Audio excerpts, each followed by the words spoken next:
I think it all starts with the team. We have a very strong, capable, and disciplined management team that combined with a very valuable asset on the ground that's been defined through a PEA now, and the fact that we're now commencing drilling with our fully financed programs, it means that we're very poised to continue to unlock and grow and add real potential to this project as we march forward through de-risking into a construction decision.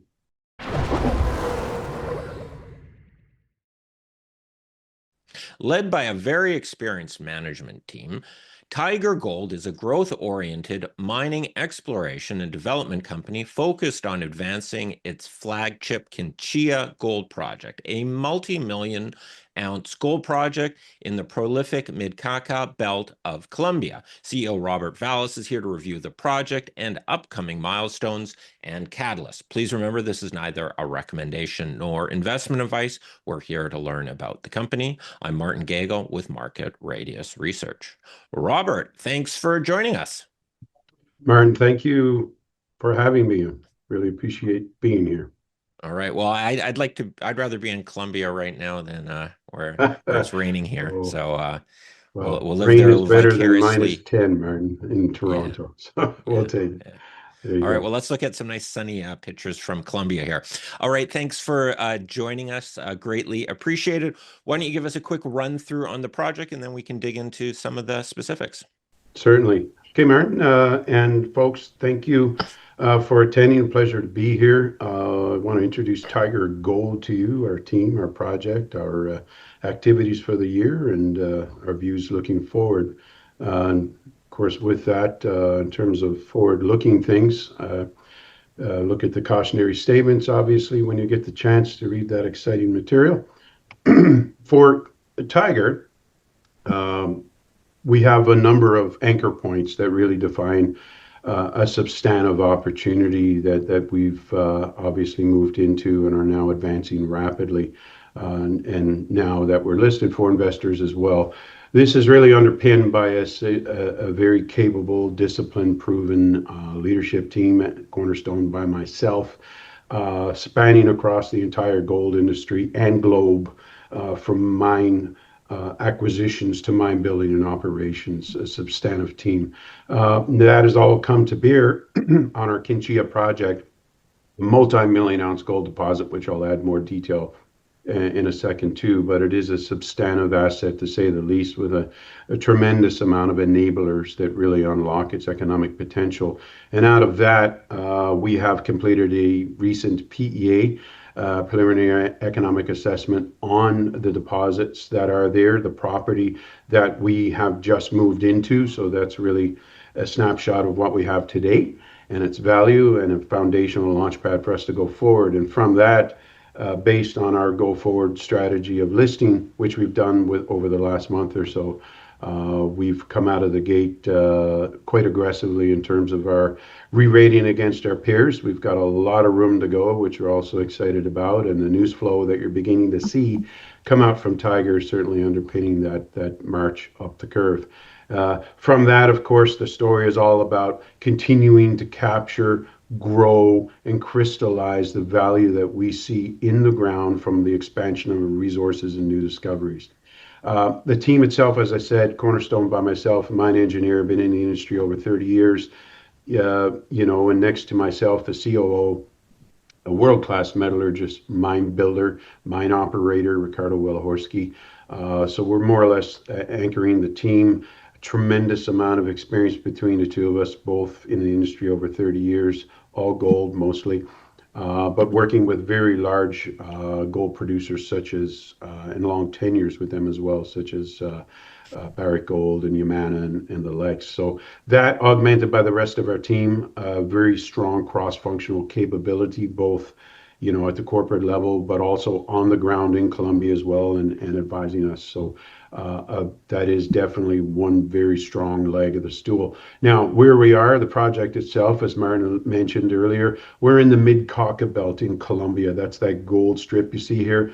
This really is elephant country as far as I'm concerned. We're completely surrounded by a plethora of large-scale, high-value discoveries, and it continues as such.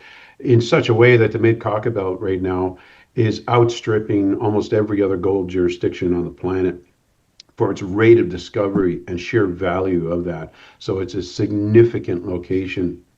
So what I refer to as an emerging tier one jurisdiction. Having worked in all tier one jurisdictions, it's certainly evident that you've got the geologic endowments, but you also in this geographic region have the benefits of a temperate climate, 20 odd degrees all year round, very low wastage from delays, climatic delays, and so forth that you actually see in other tier one jurisdictions. Beyond that, the Colombian government created a very stable framework of permitting, taxation, and so forth, and as well bolstered their infrastructure.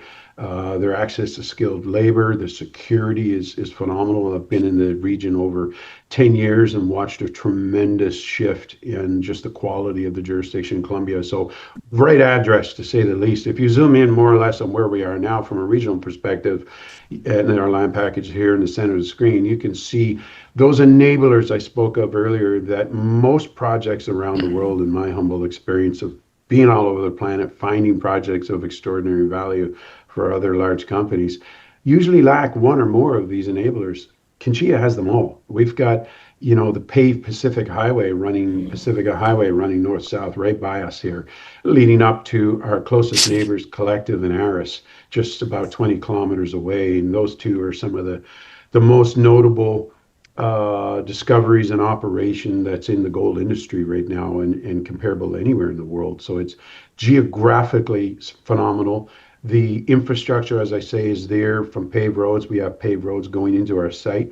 We have the town of Quinchía, 50,000 people right next door to us. Fantastic base of operations, as a really supportive community, including the two indigenous groups that are there. We have grid power running right by it, access to skilled labor, access to high quality contracting, which obviously we have through our drilling now. So it's just one checkbox after another that really drives and enables this project in total. And to drive home the fact that geologically, we're in this regional space that is just incredibly specific and prolific, not only the Mid-Cauca Belt from a macro perspective, but regionally, as you can see here, there's a lot of commonality and similarity with the geology that's just becoming to be known with the Quinchía project relative to more advanced projects around us. So we're quite excited about unlocking that. The Quinchía project itself, this is really where the details are, and the takeaway is we've moved into acquiring this project that has 3 discovered deposits on it that totaled over 2.5 million ounces of historic JORC compliant resources. Since we've been on the ground around mid last year in preparation and the completion of a PEA, we've moved the Miraflores and Tesorito deposits here into current compliant 43-101 resources. So that's over 2 million ounces now we have in there. That's formed the backbone and the basis for the PEA that we completed in late Q3 last year in preparation for our Go Public event. The third deposit up here towards the northwest, Dos Quebradas, we didn't bring into the PEA in advance in a 43-101 status because it really just wasn't matured enough through drilling for our liking to get there. It didn't pass the test. So it's why, actually, we have now, from the 3 drills we have drilling right now across our property, 1 is now parked on Dos Quebradas, re-drilling this. Our geologists have a very different view of the previous owner's geology approach to this.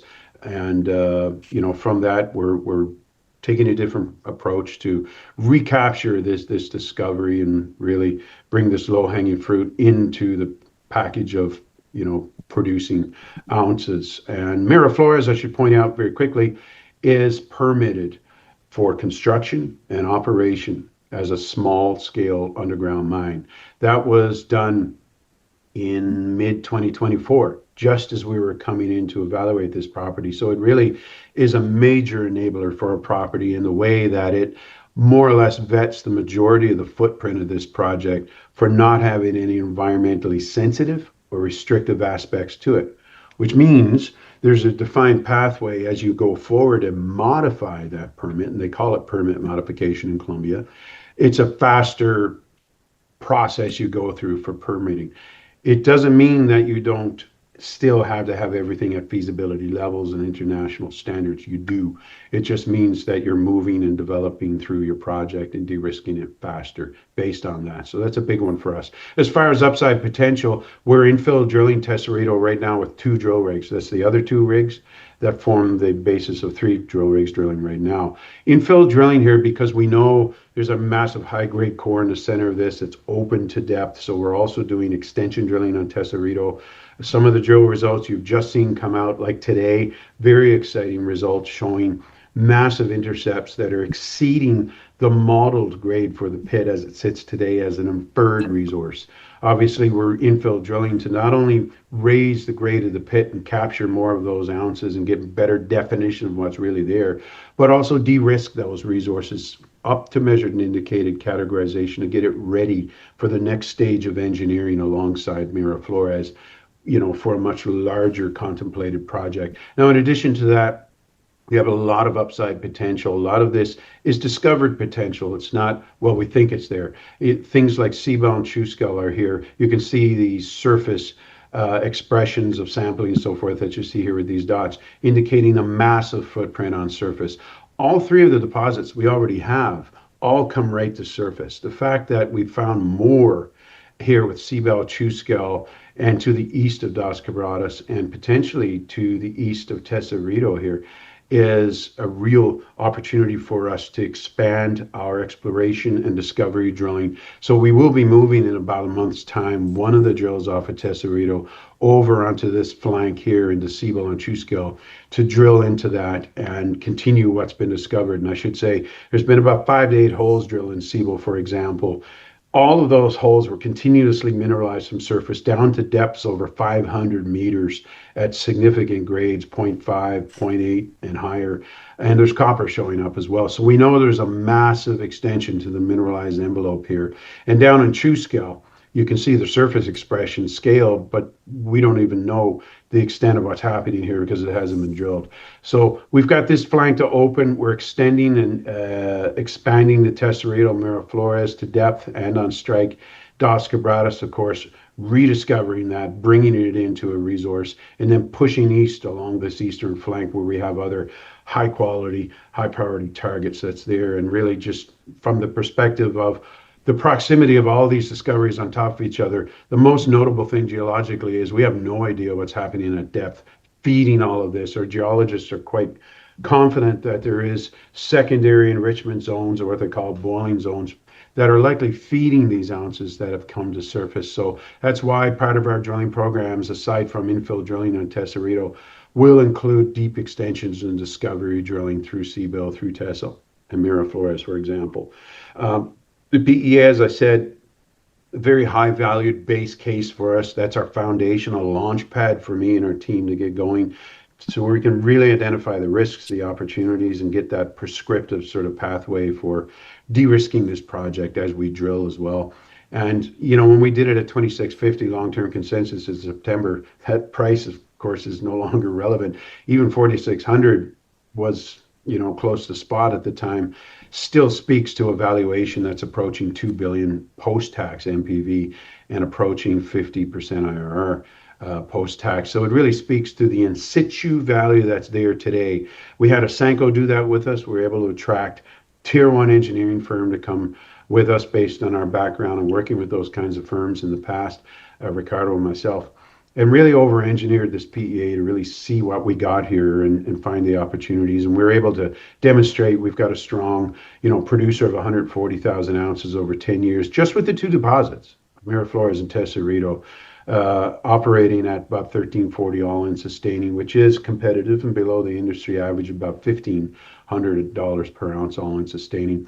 And that's as well constructed for a competitive capital of 480 million, all in for a 20,000 ton a day whole ore conventional processing And that's the other thing to mention. There's no deleterious elements. There's nothing challenging about this project. It's all conventional from the mining to the processing. So out of that valuation, which is compelling, obviously, as a base case for us to build upon aggressively throughout 2026, and that's what we will be doing. We are moving aggressively towards the average of our peer group, but we have obviously quite a gap to close and quite an opportunity for investors still as we move through this. And with gold just exceeding, I think, everyone's expectations right now, except for today, where you see what seems to be a lot of profit taking for the most part from a macro perspective. Still, the fundamentals are extremely strong for a high gold price and a continued march up the curve, not only on our fundamentals, but on the news flow that we're putting out now and the merits of what we're doing to add value and crystallize that to our project against our peer group. You slice that through PNAV or whatever else, it's all very similar. That and the MPV against our Latin American peer group as well, competitive. As I said, our capital as well, quite competitive. And really, it speaks to the milestones we've achieved, the positioning of the company, where we're now positioned for 2026 in a nutshell to be putting our heads down and drilling throughout 2026 to get our arms around the scope and scale of the tremendous resource upside that we have already in front of us. So that means 3 drills, drilling flat out, doing 10,000 meter programs at a time. So we're into a 10,000 meter program now, phase 1. When we're done that in a month or a couple of months, we'll pause, look at what it's telling us, regroup, retarget, go to the next 10,000 meters. So, we're targeting about 20,000 meters this year to get done over 3 drills and really get our arms around the scope and scale so that our goal is by the end of this year, we can really stand back and see, have we identified and got our arms around the true potential and upside of our resource potential that would allow us then to move forward with engineering into pre-feas and feasibility and ultimately a construction decision. Obviously, if we have any significant discoveries or extensions, we'll have to reevaluate that in terms of engineering, but that's the march we're on for 26. And then finally, it's very important for everyone to realize that the other track of work we're doing is our social and community work on the ground, both formal with the 2 Indigenous groups that we've completely rebooted now, mostly because this project was on care and maintenance for over 2 years when we entered into it, and there was no communication with those stakeholders. We're rebooting that, but also the scale and scope of the project's growing from when they last saw it. And we're also engaging the communities with programs that have won awards in the past for their merits on the ground. So we're very active there. And that really wraps up, in a nutshell, where we are and what we have and what we're doing with it. It's underpinned by a very disciplined team that has been there and done it across the industry. We know what we're doing. We have a very clear vision to getting to a construction decision on this. We just have to move through those processes, and we're doing that in a very focused, concerted way so that every dollar we spend, every step we take towards that brings real value to the project that allows us to crystallize that ultimately through the engineering and feasibility. Obviously, we've got a strong economic foundation with that, and against our peers, we are a tremendous opportunity to re-rate and continue to bring substantive value to our shareholders. And that's exactly what we're focused on for 2026 as we work to capture our upside. And ultimately, our cap structure, really, from my perspective and the perspective of our team, is we've kept it reasonably tight as we've come out of the gate.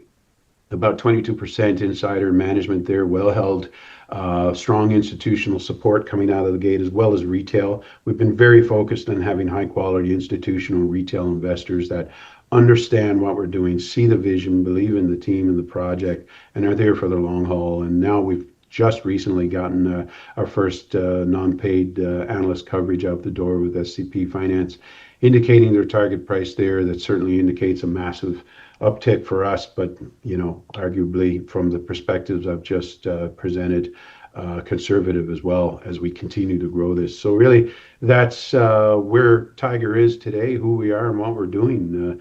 So you can tell we're quite excited about what we're doing and quite passionate about continuing to deliver very compelling results as we progress forward and through our 26 work program. Nice, tight presentation. Appreciate that. Could you give us like you didn't you it was you said the project was on care and maintenance for a couple of years. You've picked it up now. Can you give us a little bit of a history as to what happened with the project and how you got, or you as well as Tiger got involved with the Absolutely. It's a project? great question, something that's hard to pack into Yeah. 15 minutes, but I'm happy to answer that. This was initially drilled and discovered by Anglo Gold. They discovered the Miraflores deposit that is now currently permitted for construction and operation, as I mentioned, as a small underground mine right now. That discovery was deemed to be too small for Anglo in terms of what they're looking for. And coming from gold majors, it definitely was. So they sold that to a junior. That junior progressed that deposit and the work through and into feasibility with the intent of getting it permitted and who knows what from there. But they became financially distressed and sold it and stepped out of the picture, went to another junior explorer, an Australian-based explorer that is an ounce finder. They don't develop mines, and in the end, they really didn't see continued value of being in Colombia for whatever reason that was, based on whatever the thoughts of the shareholders and their board was. Nevertheless, there was that, but also they became financially distressed as well, and had shut the program down for at least 2 years, and initiated a strategic alternative process. And that's where we entered, did our evaluations, did our due diligence, and moved into securing the asset. So that's where we are today. We're really picking up the ball starting mid last year with getting our boots on the ground, going through everything that's there in terms of drill cores, the geologists, everything. And I should mention, this project has all the core for every hole that's ever been drilled. That is extremely rare around this planet, I believe. Nice. So that was a candy store for a geologist, and we did a lot of heavy lifting there. As we then started to move through the PEA with Osenko last summer to get that done and ready for our listing financing and then listing event. Obviously, as I said, as a foundation for the management team and what we're doing, but also for a foundation for our shareholders to understand who we are better, what's the basis of valuation we're entering the market with today, and what's our upside potential based on that. So that's really the genesis of where we've gotten to today. Can you, on your development and exploration of the project, where like you're doing both, let's call it confirmation drilling with infill drilling, try to increase the certainty as well as increase grade in these higher grade areas, as well as some exploration drilling.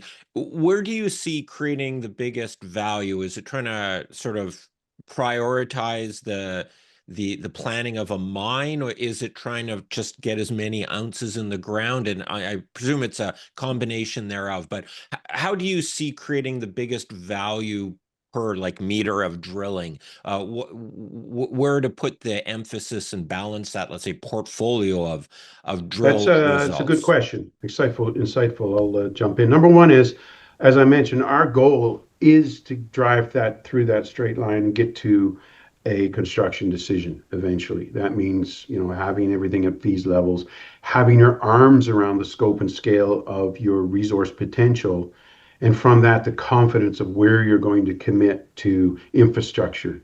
That's the danger and the mistake that so many folks around the world that I've seen years and years, and they're still doing it, make the mistake is that, okay, we got some resources. Wow, can we build a mine off it? Yeah, sure. Well, let's run with that. And you find out that, where you're going to put infrastructure has resources that turn out to be more higher valued than what you start with. And that can happen. And if it does, then you got to throw everything out the window and start again from an engineering perspective. We know that that's not the case. Coming from large scale producers, you must be able to deliver something that is predictable and reliable as a producing asset.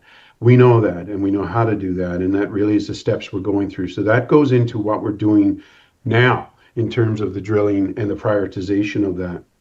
Number one, Tesorito, we work from the known and then work out from there and run as much of that in parallel as we can. So what do I mean by that? the existing known resources we have, Miraflores, Tesorito, and Dos Quebradas, right? That is by far the most valuable asset we have right now, and that's demonstrated through the PEA. So to bring that up to the level that's required to advance engineering towards construction decisions and permitting and that, we must increase the categorizations. Now, Miraflores is done, but we know there's opportunity at depth, so we're going to be working on that and understanding what's at depth at Miraflores. Immediately next door to that, Tesorito, which through the PEA carries 80% of the ounces and value. It's at an inferred status, and as I've already explained, we have to get that up to measured and indicated to be able to go to fees and pre-fees levels. But we know that, and it's evident through our drill results that you're seeing now come out, that it was loosely drilled as an inferred category, and we know that a lot of the value within that pit wasn't truly identified and captured. So we're not confirmation drilling, as you mentioned earlier. I want to just correct that. We are infill drilling and extension drilling. We know what's there, and we're very confident with what's there. There's no need to confirm that.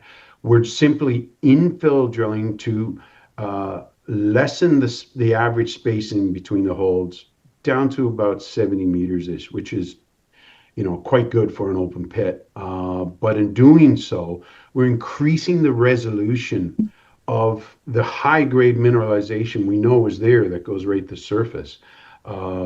It's just not modeled and captured in an inferred resource as well. So by doing so, we will be increasing the grade of that resource, likely adding ounces, and through the extension drilling, moving it to depth, expanding the size of the pit on strike, likely adding tons as well. That said, we know from really hitting the PEA hard that Tesorito's metallurgy is very sensitive to grade. So even a minor increase in grade is a material increase in recoveries, which is a material increase, obviously, on your free cash flow bottom line or valuation. So that means we're as much focused priority-wise, Martin, on ounce quality as we are quantity.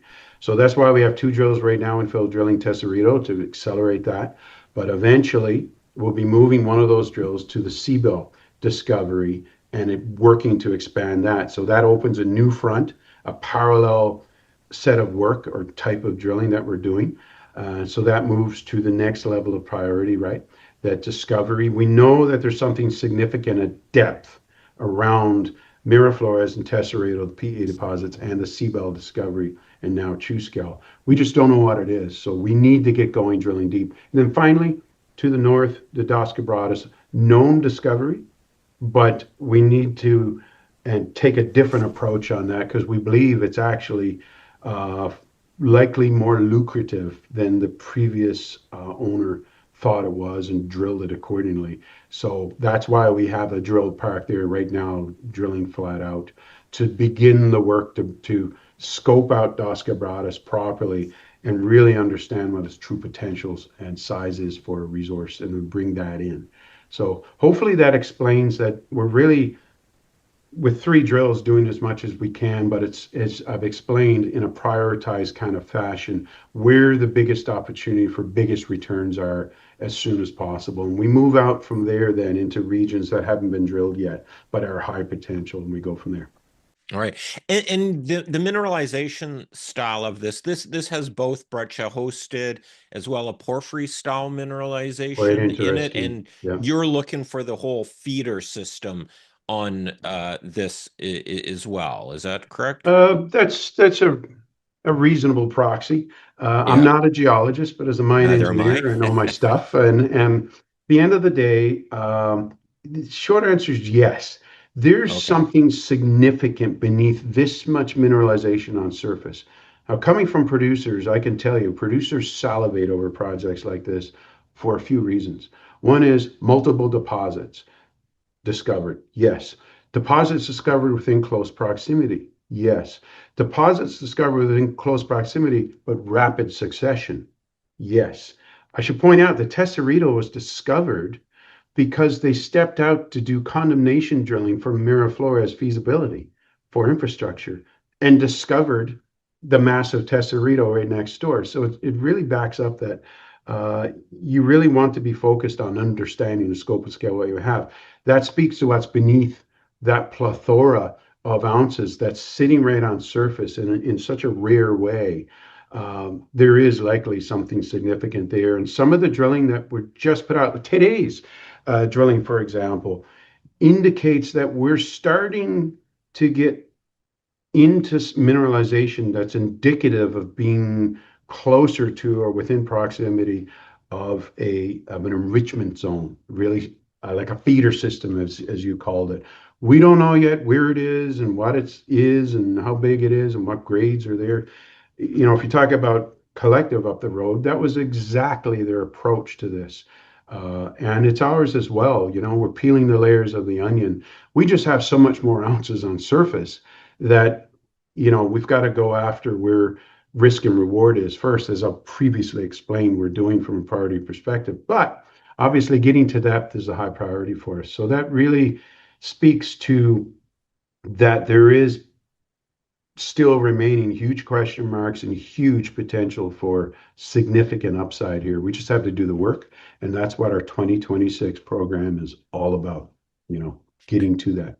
Do you have a broad, let's say, development and production plan, like starting off smaller scale and then growing it? Or do you still have to do more drilling to figure out what the real resources are there before you can start sort of mapping out sort of a broad concept for your production development? Another great question. Yes and no. Yes, we have an approach based on what I explained earlier of having multiple deposits within close proximity. That means that, and again, it's what producers salivate over, and why is because you can centralize your infrastructure and from there stage your production. So you start at a reasonably small size, 100, 150,000 ounces, high rate of return, and then self fund the capitalization of production expansion from there. The what I would call the best mine projects around now do that. We saw Aris up the road do that, go through an expansion process.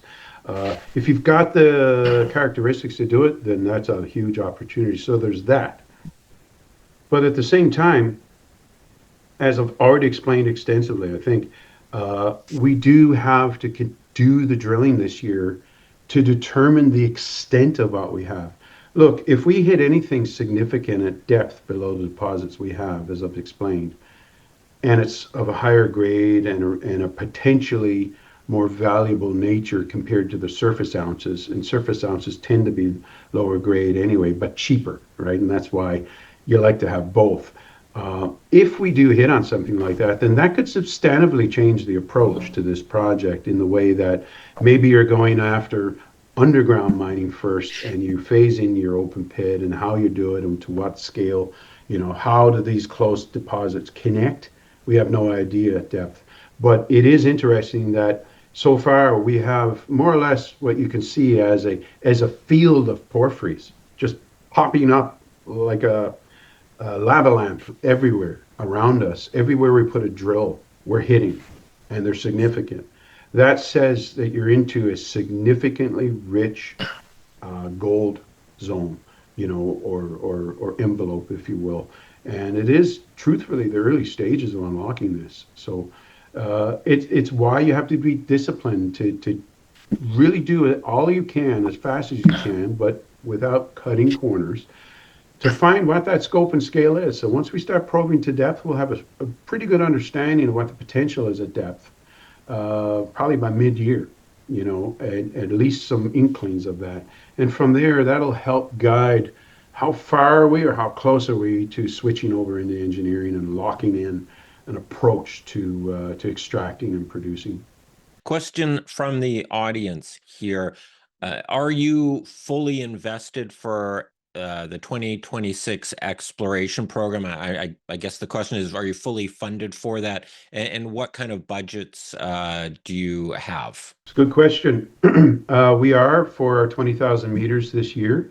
Uh, it's just around between 4 and 5 million all in, or 380 Canadian right now. Our costs actually are coming down as we dial in efficiencies in what we're doing. Actually, we're watching the unit costs come down, but it's about that for 10,000 meter campaign. So we're well covered in terms of that. Making our final two cash payments, we've got some stored value in the warrants that are there as well.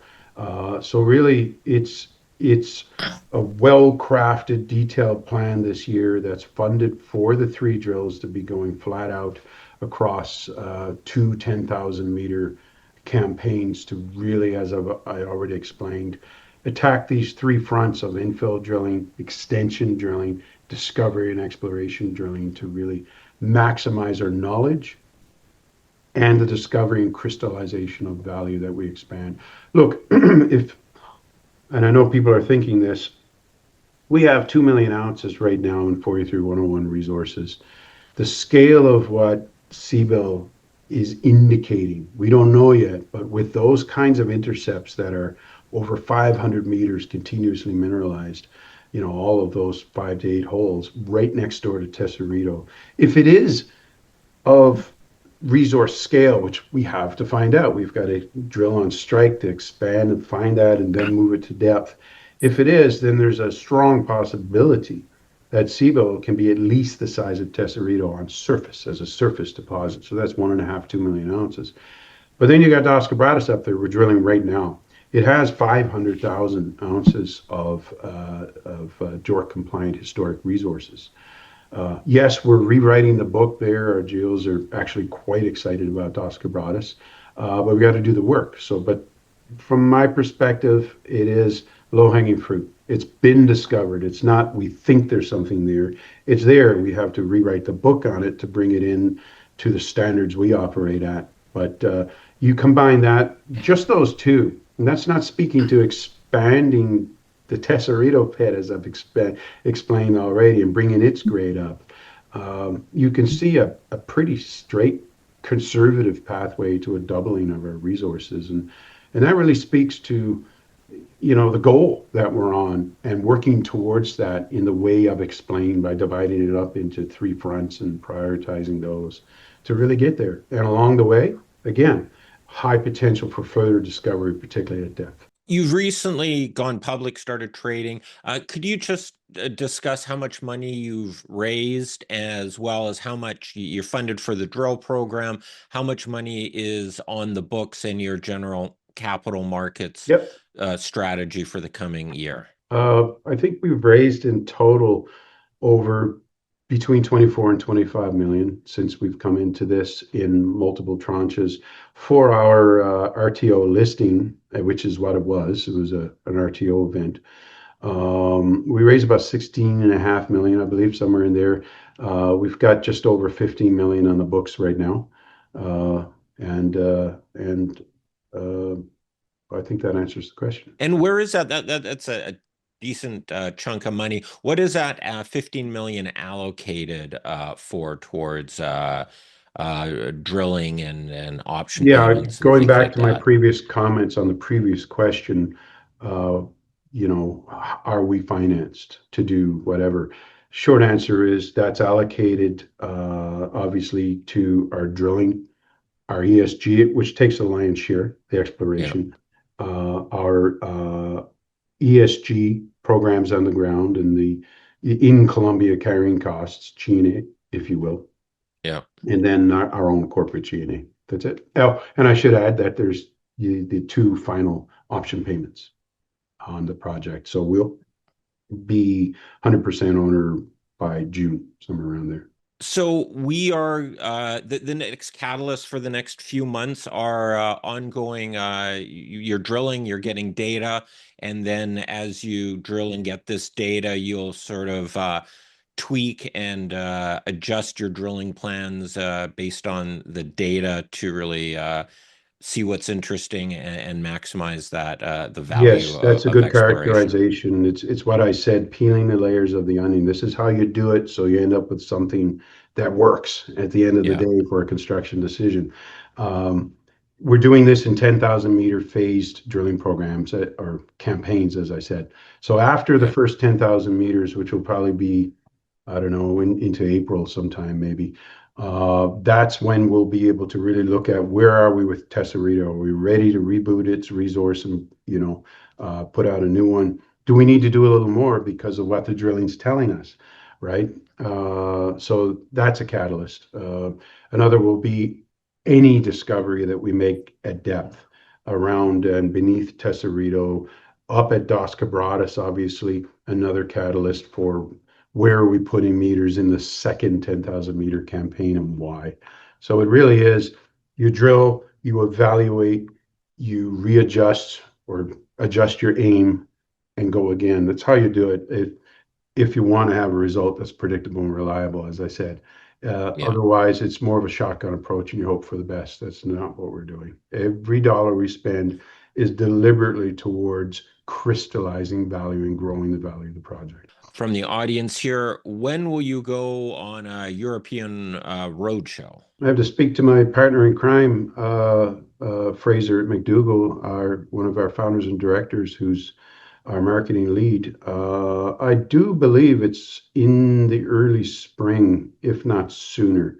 Um, we can get back to you on that for sure, Yeah. if that's something that's specifically needing to be known at this point in time. All right. Well, we will be, Um, given the fact that we have recently listed on the Frankfurt Exchange. It's clearly we're looking to open up our marketing efforts there as well. is your goal to develop and build this and start producing yourself, or or your plan would be to sell it off, or you have the option of going either way, whichever happens to make more sense as those decisions need to be made? I think you just answered the question. We're more than capable of taking this right through, this team. There's no doubt. We've built many a mine and operated many a mine around the planet.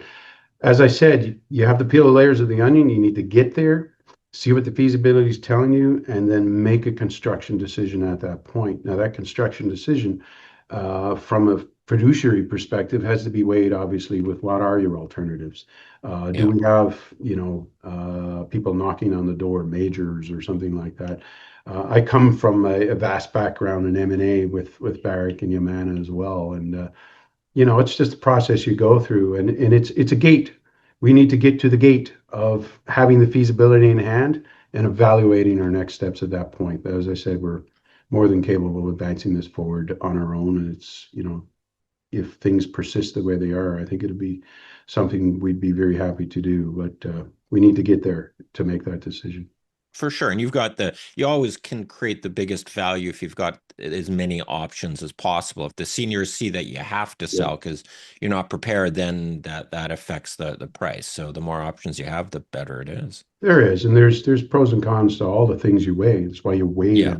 them. Producers bring their producing capabilities and free cash flow might to enable mine construction and operation. But when you have the talent and if you can attract the capital, Yeah. no reason not to do it yourself. Can you just discuss the political environment in Mm. Colombia? Obviously, Colombia has improved much over the years, and a lot of mining going on there. Just a quick overview. You mentioned it a little bit previously, but just give a quick snapshot on how Colombia is looking. Great question. Again, speaking from my personal experience, it's been boots on the ground for 10 to 12 years in Colombia. Been an incredible transformation that's happened there from a stabilization and quality of jurisdiction perspective for mining, as I've already outlined. That said, there's been a left-wing leaning government there that's on the way out in a couple of months. And, despite that, there's continued to be permitting issued for mining in Colombia. And the only aspect to mining that's not getting permitted in Colombia is surface coal mining. That's it. Everything else open for business. And inclusive of that is clearly the permitting that we received or the previous owner did for our Miraflores deposit. So from that perspective and what I've seen as a real uh, maturing of the permitting processes, the taxation framework, and so forth. It's really matured into something where, combined with the infrastructure, the security on the ground, there's just a plethora of regional police now and military type stuff there. It's not crawling all over the streets, but it's there, and it's evident in the fact, for example, you see Bogota now really emerging with a younger population, a university kind of feel to it. Medellin starting to bloom as a real business hub. And everything else I've explained about the immediate region we're in. It really is a blooming jurisdiction. So from the perspective of geopolitical status, it's quite stable. When I compare this against other jurisdictions around the world, it really ranks high for those reasons. And the fact that you've got permitting framework, for example, is just supportive of all parties. It doesn't lean towards one or the other. I mean, we see in Canada the challenge of how hard it is to move a project through permitting into construction unless you have every single stakeholder appeased, and it's almost impossible to do that. So you need a framework that understands that, and Colombia has that. I can go on, but I think it's evident in the fact that our drilling cost is as low as it is and predictable as it is. All of our efforts on the ground are substantiated by more or less the jurisdictional framework and support we get not only from the authorities all the way down to the communities and stakeholders. It's a very I'm looking for the right word, is a very exciting place. I guess I've said it so many times, but it is. It's a very exciting place to be. You just don't have the predictable roadblocks you see in so many places, whether they're geographic because of climatic or mountains that are 5 kilometers high or serious risks around geopolitical or instabilities related to that. You just don't have it. So we need to wrap it up here, Robert. Thank you. Can we just end it off with a quick 30-second pitch as to why TIGR Gold is the place to go? I think it all starts with the team. We have a very strong, capable, and disciplined management team that, combined with a very valuable asset on the ground that's been defined through a PEA now, and the fact that we're now commencing drilling with our fully financed programs, it means that we're very poised to continue to unlock and grow and add real potential to this project as we march forward through de-risking into a construction decision. Great way to end that. Robert, thank you very much. I really appreciate your time and the review.